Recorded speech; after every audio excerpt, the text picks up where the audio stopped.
안녕하셨습니까? 정말 안녕하신가요? 마음이 조금 안녕하지 못한 분도 계실 것 같습니다. 저 역시도 마음이 조금 안녕하지는 않습니다. 그 대선에 대해서 많은 분들이 기도하셨을 텐데요. 어떤 분들은 또 지지했던 후보가 당선이 되셨을 테고, 어떤 분들은 또 그렇지 않으신 분이 계실 텐데, 이제 그 하나님께서 허락하신 이러한 분이 그 대통령이 됐습니다. 이제는 그 하나님의 뜻 안에서 이러한 결과를 저희들이 받고, 또 저희들이 더욱 기도해야 하지 않나, 이런 생각을 해봅니다. 그분이 어떤 정책을 펴나갈지, 그분의 생각이나 그 정책 방향에 대해서 저희들이 들은 바가 있었고, 또 저희들이 믿는 신앙과 반대되는 이런 생각을 가지고 있는 측면이 있어서 저희들 마음에 우려가 좀 있었습니다만, 그렇기 때문에 저희들이 더욱 기도해야 되는 이러한 시기로 들어가는 것이 아닌가, 이런 생각을 해보게 됩니다. 2주 전에 주일 아침에 형제님께서 올라오셔서 아주 감동적인 메시지를 해주셨는데요. 시카고에서 그 형제님이 말씀 시간에 단에 올라오셨는데, 어떤 말씀을 전해야 될지 전혀 생각이 나지 않으셔서 그대로 서 계시다가 내려가셨다고 하는 말씀을 들었습니다. 그리고 그 시간에 그 형제님은 입을 열지 않고 계셨지만, 성령께서 그 성도들의 마음에 친히 가르쳐 주셔야 될 것들을 가르쳐 주셔서 성도들의 마음속에 귀한 것들을 배우는 시간이 됐노라는 말씀을 해주셨습니다. 저도 그냥 내려가고 싶은 마음이 조금 있습니다. 성령께서 오늘 저녁에 친히 말씀해 주셨으면 하는 바람이 있습니다. 지난 그 월요일부터 목요일까지는 그 전국 그 장로 수양회에 함께 다녀오게 됐습니다. 그래서 지난 수요일에 사사기 1장 개관을 함께 공부하셨을 텐데, 제가 없었기 때문에 어떤 내용으로 말씀이 증거됐는지 잘 모르겠습니다. 저는 그곳에서 아주 마음을 푹 놓고 편히 있었습니다. 다른 시간들보다 저에게 가장 유익이 됐고 감동이 된 시간은 간증을 듣는 시간이었습니다.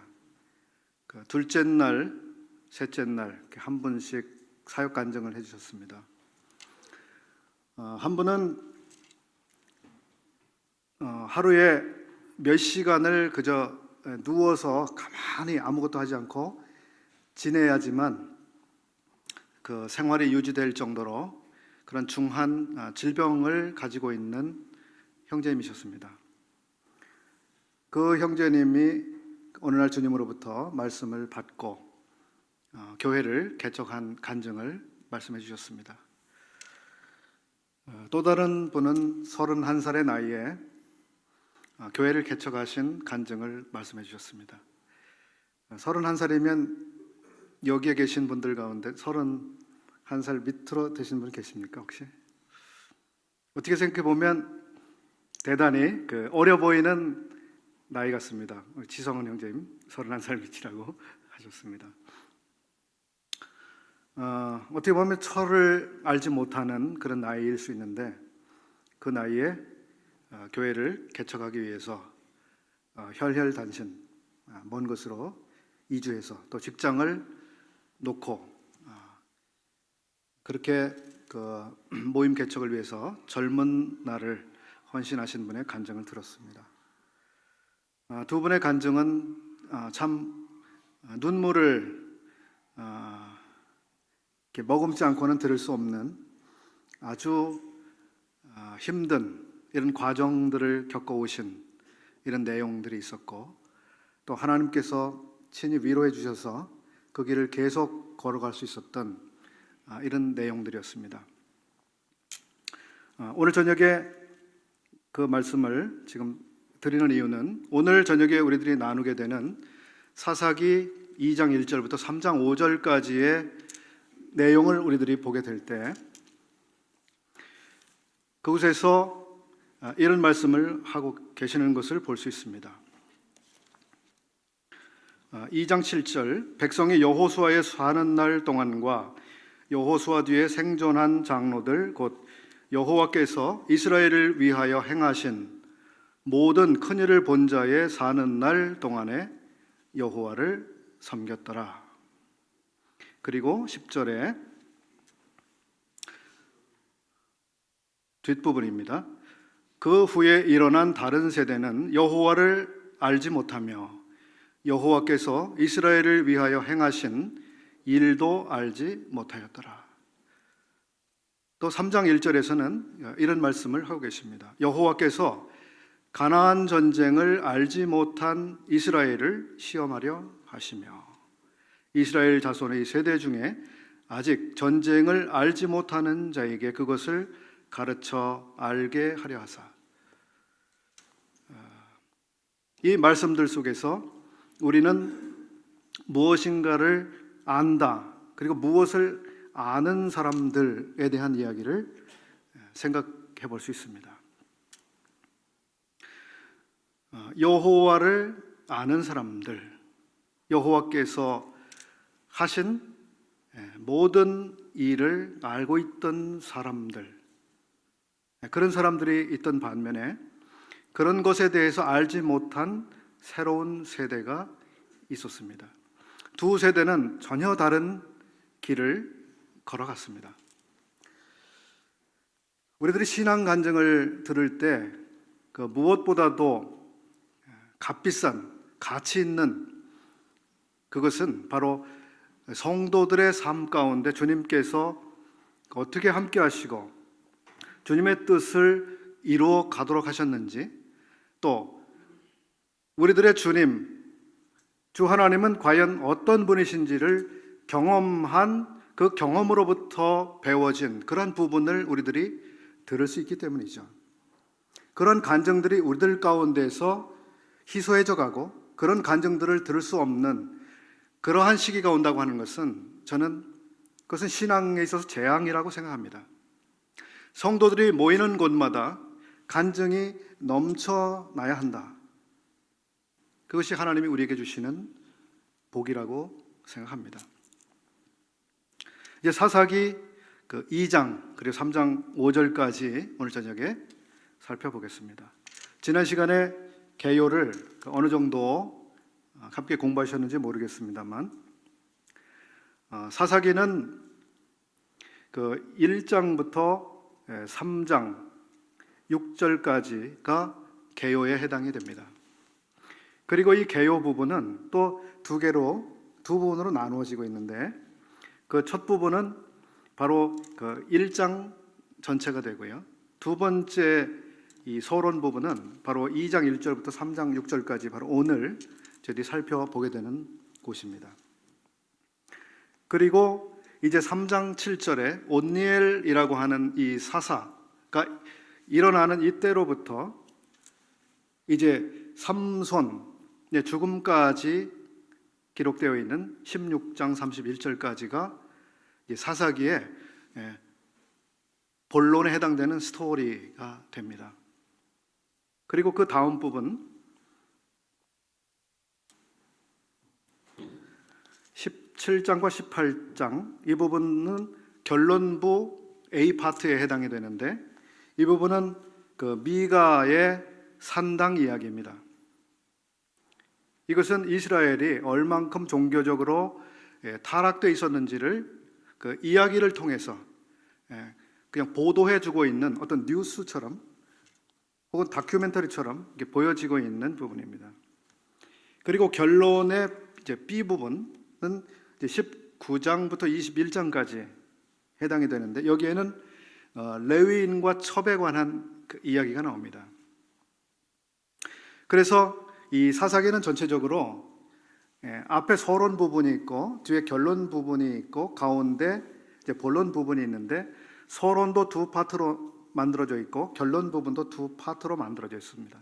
그 가운데 사사들의 이야기가 나오고 있는데, 사사기에 나오는 사사들이 몇 명인지 혹시 아시는 분 계신가요? 몇 명의 사사들이 나와서 활동하고 있을까요? 아마 자세히 살펴보지 않으시면 어려우실지도 모르겠습니다. 12명의 사사들의 이야기가 나옵니다. 그리고 이 사사는 사사기에 나오는 이 사사들 외에 사무엘상에서 2명의 사사가 더 등장하고 있습니다. 그 2명은 바로 엘리라고 하는 제사장, 그리고 사무엘이라고 하는 선지자가 나오죠. 이렇게 해서 이스라엘은 14명의 사사가 있었던 것을 우리들이 알 수 있게 됩니다. 이스라엘에서 사사는 과연 어떤 사람들이었는가? 그리고 우리가 사사기를 통해서 보게 되면 사사들의 첫 번째 임무는 압제받고 있는 이스라엘을 구출해내는 어떤 군사적인 행동을 통해서 민족을 구해내는 구출자의 역할을 했습니다. 두 번째는 하나님의 말씀을 백성들에게 가르치는 일을 했습니다. 이 선지자의 기능을 했던 것이죠. 세 번째, 이 사사들이 했던 일은 바로 백성들을 재판해 주는 일이었습니다.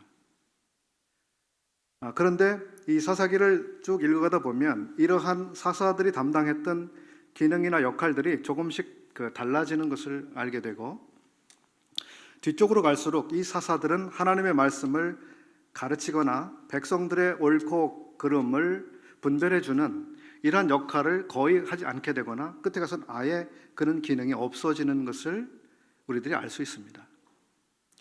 그 이스라엘을 압제로부터 그냥 구해주는 이러한 일만 하는 이러한 쪽으로 이 사사들의 일이 좁혀져 가고 있는 것을 우리들이 발견합니다. 아울러서 그것은 사사들이 처음에는 하나님의 말씀을 백성들에게 가르치고 또 재판해 주었는데 그런 기능이 상실되어 가고 있었다고 하는 것은 사사들이라 할지라도 하나님의 말씀에 깊은 이해를 가지고 있고 하나님의 말씀이 중심이 돼서 이 백성들을 인도해 주는 지도자로 그렇게 지도력을 발휘하지는 못했다는 것입니다. 삼손 같은 사람, 입다 같은 사람, 이런 분들을 우리들이 보게 될 때 이런 분들은 사사로서의 그 지도력을 가지고 있긴 했습니다만 그분들은 도대체 하나님 말씀을 이분들이 알고 있는 사람들이 맞나 할 정도로 우리를 어리둥절하게 만드는 그런 행동들을 계속 하고 있습니다. 이것은 마치 우리들이 사사들의 그러한 모습을 통해서 이스라엘의 상태가 점점 더 하나님의 말씀으로부터 멀어지고 하나님의 말씀과 무관한 삶을 살며 자기가 원하는 대로 기분대로 살아간 이스라엘의 상태를 반영해 주는 그런 그림자와 같은 모습을 형성하고 있는 것이죠. 어떤 분이 사사기를 이렇게 간략하게 소개했습니다. 사사기는 이스라엘이 점점 더 나쁜 상태로 밑으로 하락해 내려간 나선형 하강 구조를 보이고 있다, 이렇게 얘기했습니다. 나선형은 이렇게 빙빙 도는 나사못 같은 것이죠. 그러면서 나사못이 점점 이렇게 돌면서 깊이 들어갑니다. 마치 이스라엘이 점점 더 이 사사 시대가 계속될수록 점점 더 이렇게 깊이 들어가는데 그것은 아래로 하강하는 구조라는 거죠. 아래로 점점 이렇게 내려가서 이로 표현할 수 없을 정도의 상태가 되는 이것을 그려주고 있습니다. 아주 불행한 그리고 슬픈 어두운 이러한 기록이죠.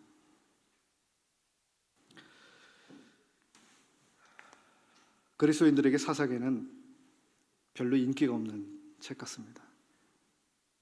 저도 오래전에 사사기를 개인적으로 공부해보고 한 일이 있습니다만 별로 즐거운 책은 아니고 또 자주 묵상하고 싶어지는 그런 책은 역시 아닙니다.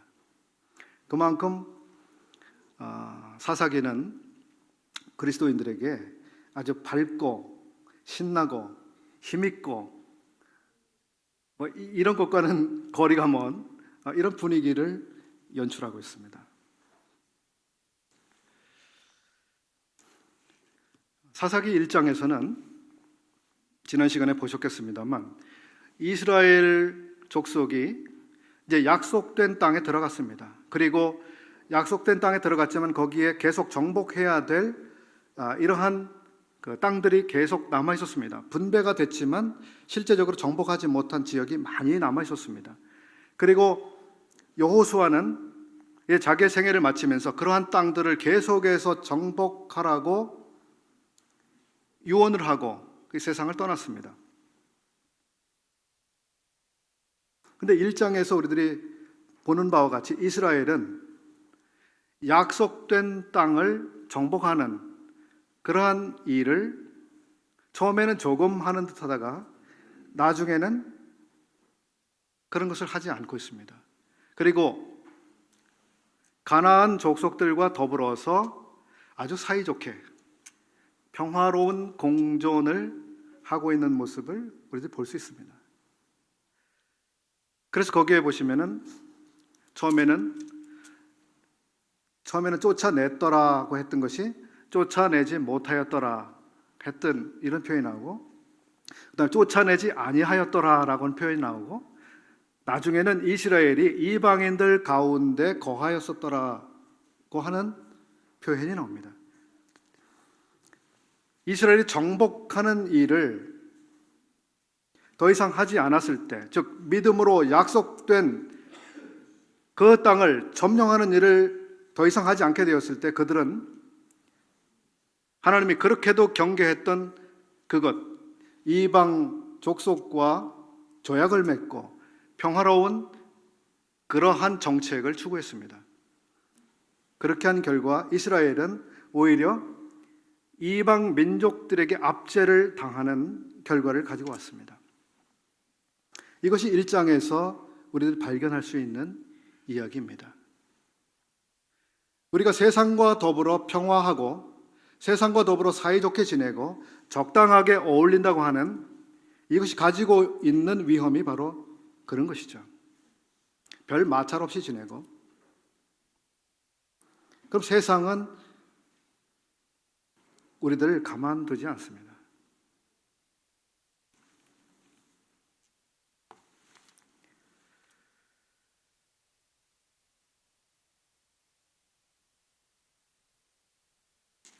(1장 19절) 보시면 거기 유다 지파의 이야기가 나옵니다. 유다 지파가 산지 거민을 쫓아내었으나 골짜기의 거민들은 철병거가 있으므로 그들을 쫓아내지 못하였으며, 여기 철병거가 있어서 쫓아내지 못했다고 기록하고 있습니다. 근데 철병거, 그 당시로서는 어마어마한 무기였겠죠.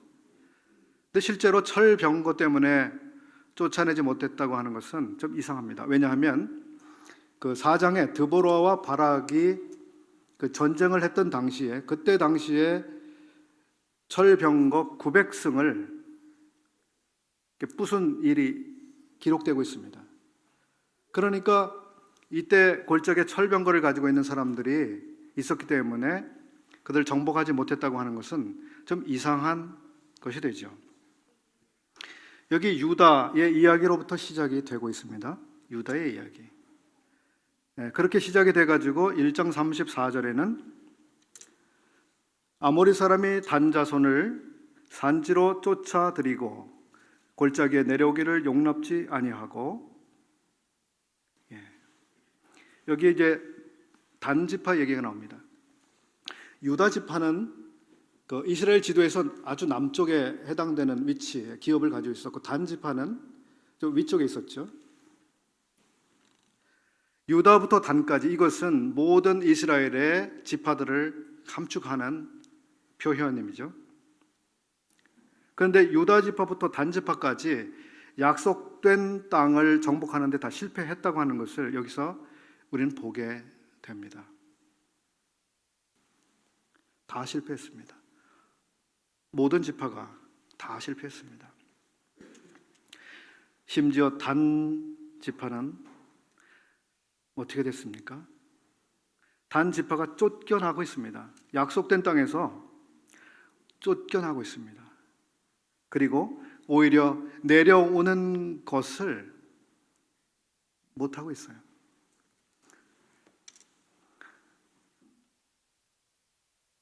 완전히 전세가 역전이 되고 있습니다.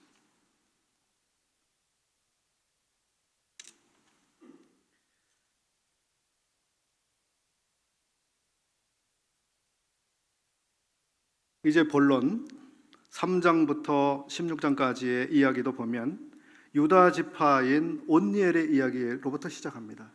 그리고 단 지파인 삼손의 이야기로 16장을 마감하고 있습니다. 즉 유다 지파로부터 단 지파까지를 전부 기술하고 있습니다.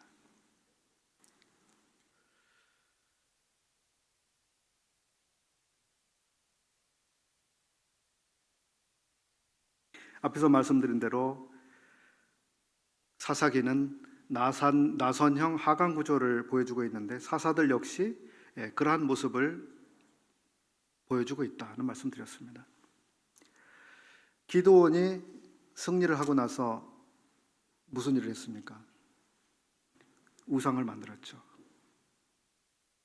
입다가 전쟁을 하고 어떻게 했습니까? 자기의 딸을 번제로 드렸습니다. 입다가 이기고 나서 또 무엇을 했습니까? 전쟁에 불참한 에브라임 지파를 살육했습니다. 삼손은 자기의 정욕대로 이끌려 다니면서 결혼 생활을 하고 자기 기분대로 복수를 하고 나시린의 삶을 완전히 망각한 그런 모습으로 자기의 삶을 살아갑니다. 얼마나 비참한 일입니까? 그 민족의 지도자들이 이런 상태에 있었습니다. 그러니 백성들은 어떠했겠습니까? 얼마나 어두운 시대였는지. 그런데 좀 이상하지 않습니까? 모세가 그들을 영도했을 때, 여호수아가 그들을 영도했을 때, 모세가 그들에게 계명을 주었을 때 신명기 6장에서 모세가 무엇이라고 말씀했습니까? 너희들은 이 하나님의 말씀을 마음에 새겨라. 그리고 자손들에게 그것을 가르치라. 밤이고 낮이고 길에 행할 때든지 집에 있을 때든지 그렇게 하나님 말씀에 창념하도록, 그리고 그 자신들만 그 말씀을 따라서 살 뿐 아니라 자녀들에게 그것을 전수하도록 했는데, 오늘날 사사기에서 우리가 이런 장면을 본다고 하는 게 너무 생소하고 이상한 것입니다. 그렇지 않나요? 불과 몇 년입니까?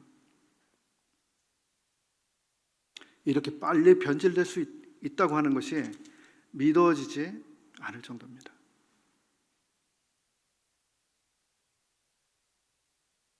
그런데 이 사사들 가운데 몇 사람이 히브리서에 언급이 되고 있습니다. 히브리서 11장 32절 말씀을 보시게 되면 내가 무슨 말 더하리요? 기드온, 바락, 삼손, 입다, 다윗 및 사무엘과 선지자들의 일을 말하려면 내게 시간이 부족하리로다.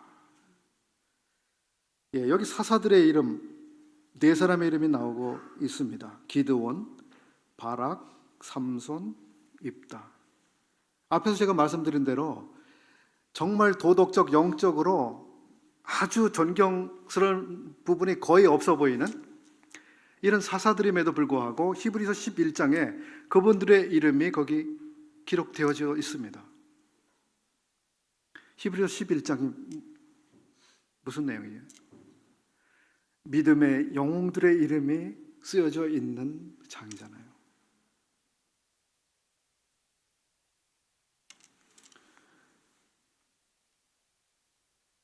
참 그런 지도자들, 별로 본이 되는 것 같지 않은 그런 지도자들이지만 하나님께서는 그 지도자들의 이름을 믿음의 사람들의 이름 속에 포함해 주고 계십니다. 이게 얼마나 놀라운 하나님의 자비 그리고 은혜인지 모릅니다. 왜 이 말씀을 드리냐면 사사기를 우리가 읽어보면 이스라엘이 너무 끔찍하고 너무 말도 안 되는 그런 행동들, 그런 죄악들, 그런 잘못들을 합니다. 여호와를 등지고 여호와를 떠나고 배반하는 그런 일을 계속해서 하는데 하나님의 자비는 지칠 줄을 모르는 것입니다. 이스라엘이 부르짖고 슬퍼하고 울면서 우리를 구해 주십시오. 그렇게 하면 여호와 하나님께서 다시 그들을 위해서 사사를 일으켜 주셨습니다. 이 놀라운 하나님의 자비, 이것이 사사기에 또 우리에게 드러나고 있는 것이죠.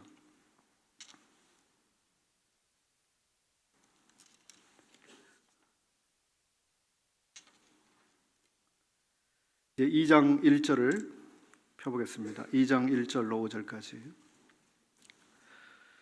여호와의 사자가 길갈에서부터 보김에 이르러 가로되 내가 너희로 애굽에서 나오게 하고 인도하여 너희 열조에게 맹세한 땅으로 이끌어 왔으며, 여기 여호와의 사자가 나타나고 있는데 길갈에서부터 보김에 이르렀다 이렇게 말씀하고 있습니다. 길갈이 어떤 곳입니까? 길갈은 애굽에서 나온 히브리인들이 광야에서 계속 그 노정을 향했기 때문에 그들은 할례를 행하지 못했습니다. 즉 그들은 할례의 백성이었는데 할례를 받지 못한 채로 그렇게 살고 있었던 것이죠. 그런데 길갈이라고 하는 곳에서 그들이 비로소 할례를 행할 수 있었습니다. 그러면서 길갈이라고 하는 의미는 애굽의 수치가 이제 굴러갔다라고 하는 의미를 가지고 있는 장소입니다. 대단히 영광스러운 곳, 승리가 있는 그런 곳이죠. 그곳으로부터 사자가 왔습니다. 보김이라고 하는 곳으로 왔습니다. 보김이라고 하는 곳에 대해서 밑에 성경 그 난하주에 보시면 우는 자들이라고 아마 쓰여 있는 성경 가지고 계신 분들이 계실 겁니다. 보김이라는 말은 아주 통곡하는 자들이라는 말입니다. 통곡하는 자들. 이제 이스라엘의 상태는 길갈이라고 하는 승리와 영광의 장소로부터 이제 보김이라고 하는 탄식하고 울부짖는 그런 장소에 와 있었습니다. 거기에 여호와의 사자가 나타나서 그 백성들에게 말씀하셨습니다. 2절 너희는 이 땅 거민과 언약을 세우지 말며 그들의 단을 헐라 하였거늘 너희가 내 목소리를 청종치 아니하였도다. 그리하면 어찌미뇨? 그러므로 내가 또 말하기를 내가 그들을 너희 앞에서 쫓아내지 아니하리니 그들이 너희 옆구리의 가시가 될 것이며 그들의 신들이 너희에게 올무가 되리라 하였노라. 이스라엘이 이방 민족을 쫓아내기를 원치 않았을 때 하나님께서 더 이상 손을 대지 않겠다고 지금 선언하고 계신 것입니다. 그리고 나도 이 일에 더 이상 관여하지 않겠다. 그리고 내가 관여하지 않음으로써 너희는 이제 너희가 사이좋게 지내려고 했던 그러한 족속들로부터 말할 수 없는 고통을 당하게 될 것이다. 옆구리에 가시가 된다. 옆구리를 쿡쿡 찌르는 가시, 얼마나 괴로움을 가져다 주는 것입니까? 그들의 신, 그것은 여러분을 속이고 여러분들을 잘못된 길로 빠뜨리게 되는 그런 결과를 가져오게 될 것이다. 그런 일이 있더라도 나는 더 이상 손을 대지 않겠다. 이러한 이야기를 들었을 때 4절 여호와의 사자가 이스라엘 모든 자손에게 이 말씀을 이름해 백성의 소리를 높여 운지라. 그러므로 그것을 이름하여 보김이라 하니라. 무리가 거기서 여호와께 제사를 드렸더라. 여기 백성들은 이제 여호와의 아주 마지막 경고와 같은 그 말씀을 듣고서 그들은 울었습니다. 그리고 거기서 제사를 드렸다고 기록하고 있습니다. 그런데 우리들이 참 이상한 것은 이 뒤의 기록을 볼 때에 이스라엘은 전혀 변하지 않은 것입니다. 여전히 이방 민족들과 사이좋게 지내고 통혼을 하고 계약을 맺고 그들의 신을 함께 섬기고 그렇게 살고 있습니다. 그들은 회개하지 않은 것입니다. 그들은 울었지만 회개는 하지 않았습니다. 감정적으로 그들은 울부짖었지만 여호와 앞에서 그 길을 돌이키는 그 회개는 하지 않았던 것입니다. 이런 일이 우리들에게 얼마든지 일어날 수 있는 일이죠.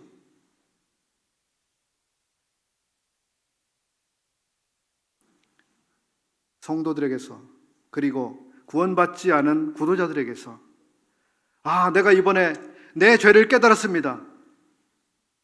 그렇지만 그 사람은 하나도 변하지 않은 그것을 우리는 많이 보고 있습니다. 그 방향이 달라지지 않은 것이죠.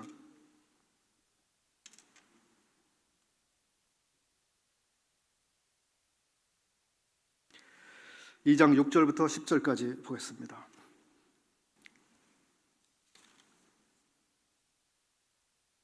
팔 절을 읽겠습니다. 여호와의 종 눈의 아들 여호수아가 110세에 죽음에 무리가 그의 기업의 경내 에브라임 산지 가스산 북 딥낫 헤레스에 장사하였고,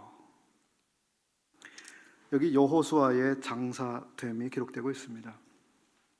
그가 장사된 것은 그에게 기업으로 주신 땅 경내에 있었습니다. 그의 기업은 에브라임 산지 가스산 북쪽 딥낫 헤레스라고 하는 것입니다. 이 딥낫 헤레스라고 하는 지명의 의미는 매우 가파른 경사진 언덕이라는 뜻이라고 합니다. 그래서 그곳은 별로 쓸모가 없는, 농사를 짓기도 어렵고 건축을 하기도 어렵고 무엇을 하기 어려운 그런 땅에 여호수아가 매장됐습니다. 그리고 여호수아가 선택한 기업의 땅이 바로 그것이었습니다. 여호수아는 백성의 존경받는 지도자였잖아요. 그럼에도 불구하고 그는 여호와께 나에게 좋은 땅을 기업으로 주십시오 이렇게 하지 않았습니다. 아주 나쁜 땅을 그는 요구했습니다. 그리고 그 땅을 기업으로 받았습니다. 얼마나 존경스러운 분입니까? 더 좋은 것, 가장 좋은 것을 기대하고 요구할 수 있었던 그러한 분이었음에도 불구하고 그는 그렇게 하지 않았습니다. 딥낫 헤레스, 이것은 딥낫 세라라고 하는 말에서 나온 말이라고 합니다. 딥낫 세라, 경사지고 가파른 땅, 척박한 땅, 그런 땅이라고 하죠.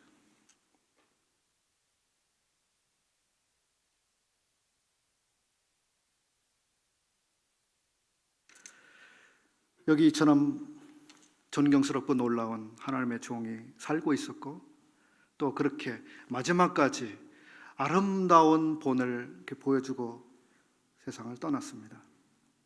그런데 그 뒤에 사람들은 여호와를 알지 못했다 이렇게 기록하고 있습니다. 여호와를 알지 못했다, 이것만큼 비극적인 일은 하나님의 사람들에게 없습니다. 그렇지 않습니까?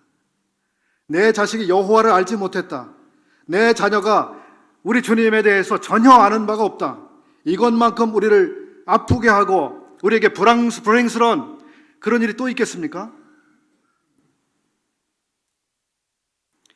여호수아와 그와 함께 생존했던 장로들, 그분들의 근심이 얼마나 많았을까요? 그리고 그 다음에 일어난 세대는 왜 여호와를 알지 못했던 것인가? 누구의 책임일까요? 누구 때문에 그들이 여호와를 알지 못한 것입니까?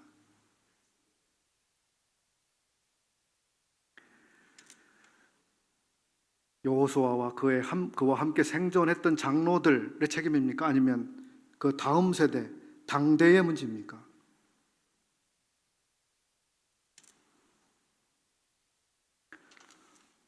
모세가 말씀한 것처럼 신명기 6장 6절부터 9절에 있는 말씀, 내가 내게 명하는 이 말씀을 너는 마음에 새기고 내 자녀에게 부지런히 가르치며 집에 앉았을 때든지 길을 갈 때든지 누워 있을 때든지 일어날 때든지 이 말씀을 강론할 것이며, 그 전 세대는 지금 일어난 이 세대에게 하나님의 말씀을 어떻게 가르쳤던 것입니까? 또 중요한 것 하나는, 새로 일어난 세대는 하나님의 말씀을 어떻게 배웠는지 모르지만 또 한편 그들은 여호와를 알지 못한 것입니다. 이것은 그냥 피상적인 문자적으로 누가 들려주는 대로 성경 말씀을 그냥 외워서 아는 그것이 아니라 경험적으로 여호와가 어떤 분이신지를 아는 그것을 의미하는 안다라고 하는 의미입니다. 이것은 경험적인 지식을 말하는 것입니다. 그리고 관계적인 지식입니다. 여호와가 도대체 누구신가? 여호와가 우리에게 어떤 분이신가? 그분이 우리를 위해서 무엇을 해오셨는가? 그리고 그분은 지금 우리들에게 무엇을 요구하고 계신가? 이런 부분들에 대해서 새로운 세대는 경험해 보지 못했고 경험을 통해서 아는 바가 없었습니다. 우리들이 다음 세대를 가르친다고 했을 때 그것은 그들로 하여금 우리의 주님, 우리 하나님이 어떤 분이신지를 경험하도록 만들어주는 이것을 포함하는 것입니다. 어떻게든지 자녀들로 하여금 하나님이 어떤 분이신지를 경험할 수 있도록 인도해 주는 것, 이것이 가르치는 것입니다. 우리들 가운데 선생님들 많이 계시죠? 압박을 드리고 싶지는 않습니다. 우리 자녀들, 다음 세대들이 하나님이 어떤 분이신지를 경험할 수 있도록 도와주십시오. 경험을 통해서 알도록 도와주십시오. 11절로 19절까지 보겠습니다. 이스라엘 자손이 여호와의 목전에 악을 행하여 바알들을 섬기며. 이스라엘 자손이 이방 민족과 이제 같은 지역에서 같이 살 뿐만 아니라 그들이 섬기고 있던 신도 이제 우리도 같이 한번 섬기자 이렇게 하고 섬기고 있습니다. 바알이 어떤 신입니까? 바알은 가나안의 민족들이 섬기고 있던 신입니다. 즉 이스라엘이 그 땅을 정복하기 전에 살고 있던 사람들이 계속 섬겨온 신이죠. 이 바알은 여러 이름으로 불립니다. 그 족속, 그 섬기는 족속에 따라서 여러 이름으로 불려지는데 바알브릿 혹은 바알세붑, 바알부올 등 이런 이름으로 불려졌습니다. 이 신은, 바알 신은 기후를 지배하고 그리고 비를 주며 농작물을 주관하는 신이라고 그들이 믿었습니다. 그래서 풍요를 가져다 주고 가축과 사람들을 더 번성할 수 있도록 이 다산을 가져다 주는 신이다, 이렇게 사람들이 믿었습니다. 가나안 사람들이 그 신을 섬기고 있었고 이스라엘이 그 땅에 들어갔을 때 처음에는 모조리 단을 헐어버리고 깨트리고 다 없애버려야 된다고 생각을 했던 시기가 있었겠죠. 시간이 지나면서 우리도 한번 조금 더 잘 살아볼까? 우리도 조금 더 부자가 되어볼까? 저들은 어떻게 해서 저렇게 부자가 됐지? 그런 대로 관심을 가지게 됐던 것 같아요. 오늘날 바알이라고 하는 정신, 바알이라고 하는 우상, 종교는 죽지 않았습니다. 바알 신앙은 여전히 살아 있습니다. 그렇지 않습니까? 오늘날 대부분의 사람들, 이 세상의 대부분의 사람들이 무엇을 쫓아갑니까? 더 많은 것을 얻으려고, 더 큰 것을 얻으려고, 더 비싼 것을 가지려고, 더 높은 곳에 오르려고 살아갑니다. 그리고 그리스도인들도 때때로 그러한 사람들을 부러워합니다. 아, 나도 좀 저렇게 가져봤으면, 나도 저렇게 좀 박수를 받아봤으면, 그런 마음이 그리스도인들의 마음속에도 때때로 들어오게 됩니다. 어떤 사람들은 그래서 그러한 신앙을 받아들이죠. 오늘날 가장 위험한 신은 바로 바알신입니다. 바알신. 우리 자신을 자주자주 돌아봐야 될 이런 우상이죠. 사도 요한이 요한일서에서 이런 말씀을 했습니다. 이 세상이나 세상에 있는 것들을 사랑하지 말라. 누구든지 세상을 사랑하면 아버지의 사랑이 그 안에 있지 아니하니 이는 세상에 있는 모든 것이 육신의 정욕과 안목의 정욕과 이생의 자랑이라고 말씀했습니다. 여러분, 이 세상에 있는 것들 사랑할 만한 것이 있습니까? 사랑할 만한 것? 사랑할 만한 것이 없다고 사도는 우리에게 가르쳐주고 있는 것입니다. 결론적인 부분을 조금 말씀드리겠습니다. 저는 사사기가 어둡고 슬프고 아프고 비관스러운 그런 책인가? 물론 사사기는 어둡습니다. 슬픈 사건들이 너무 많이 일어납니다. 무법천지 같아 보입니다. 그럼에도 불구하고 사사기는 하나님의 자비는 계속해서 작동하고 있다고 하는 것을 우리에게 보여주고 계십니다. 아무리 상태가 나빠도 사람들이 회개했을 때 여호와께서는 다시금 자비를 베푸시는 하나님이시다. 그것을 우리에게 보여주고 계십니다. 이것이 얼마나 놀라운지 모릅니다. 특별히 저에게 그렇습니다. 저는 잘못을 많이 하고 살거든요. 두 번째, 이 흑암의 시대에 사사시대의 일말의 빛이 보여지고 있습니다. 그것은 21장 15절, 17장 6절, 18장 1절, 19장 1절에서 왕이 없으므로 이런 표현이 반복되고 있습니다. 그때는 왕이 없었으므로 백성이 자기의 소견에 옳은 대로 행하였었더라. 왕이 없기 때문에 그 모든 무질서와 혼란이 일어나고 있다고 기록해 주고 있습니다. 이것은 그 다음 하나님의 경륜으로 다윗과 같은 하나님이 세워주실 왕에 대한 필요, 왕에 대한 가치를 미리 알려주는 이런 역할을 하고 있습니다. 우리 시대에 어떤 사람이 무정부주의를 외치면 어떻게 될까요? 정부도 필요 없다, 내각도 필요 없다, 정권도 필요 없다, 대통령도 필요 없다. 그들은 다 부패했기 때문에 있을 필요가 없다. 자기 배만 위하는 사람이다. 뭐 이렇게 하면서 우리가 무정부주의를 외친다면 어떻게 될까요? 아마 그 혼란이나 그 피해가 훨씬 더 크겠죠. 이스라엘 시대에 왕이 없었으므로 더 궁극적으로는 이제 이스라엘을 친히 통치하시는 하나님의 통치를 바라보게 만드는 표현이죠. 우리 역시 그렇지 않습니까?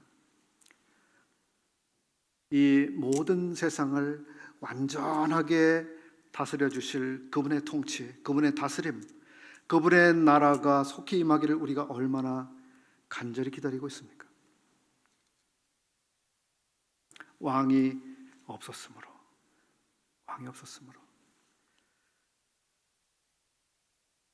사사들이 다스리던 시대를 배경으로 쓰인 책 중에 룻기라는 책이 있습니다. 룻기는 왕이 없던 시대, 백성들이 소견에 옳은 대로 행하던 그 시대에도 아주 아름다웠던 하나의 이야기를 우리에게 들려주고 있습니다. 룻기에 등장하는 인물들을 보면 얼마나 매력적입니까?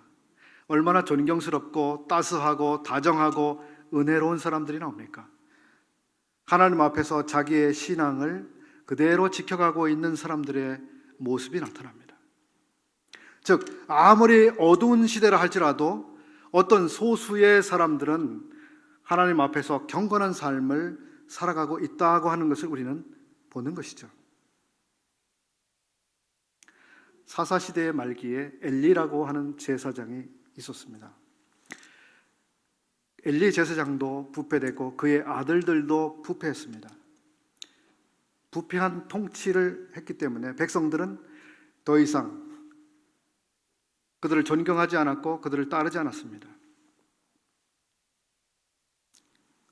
그런데 그러한 당시에 엘가나라고 하는 가정이 등장하고 있습니다. 엘가나와 한나의 가정. 그분들은 대제사장과 아무 관계가 없는 사람입니다. 평범한 한 가정입니다.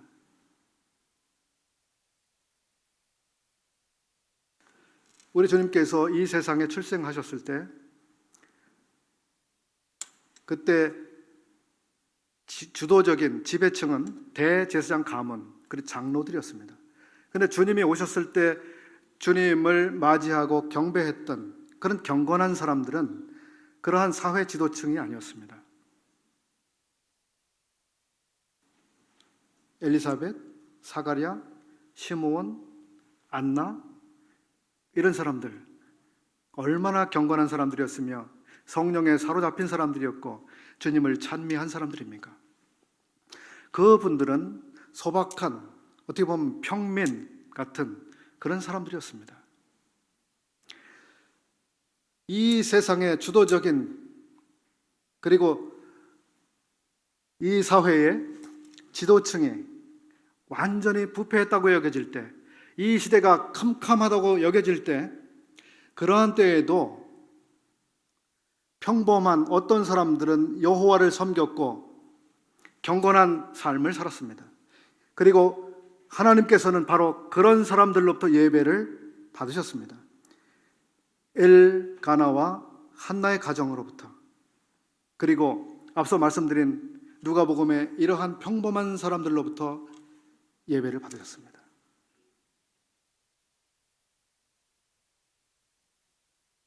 평범한 사람들의 예배.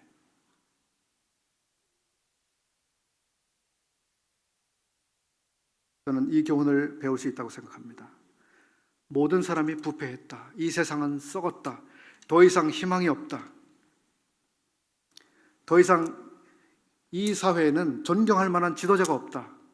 캄캄하다. 이렇게 생각되는 때가 있으시죠? 세상을 볼 때에도 그러시고 때때로 교회를 볼 때도 그러십니까? 어떤 경우든지 간에 그러한 때라도 어떠한 때라도 우리가 실망할 필요가 없습니다. 왜냐하면 아무리 캄캄한 그러한 때에도 여호와를 섬기는 경건한 사람들이 있어 왔습니다. 그리고 그 경건한 사람들로부터 하나님께서는 예배를 받아오셨습니다.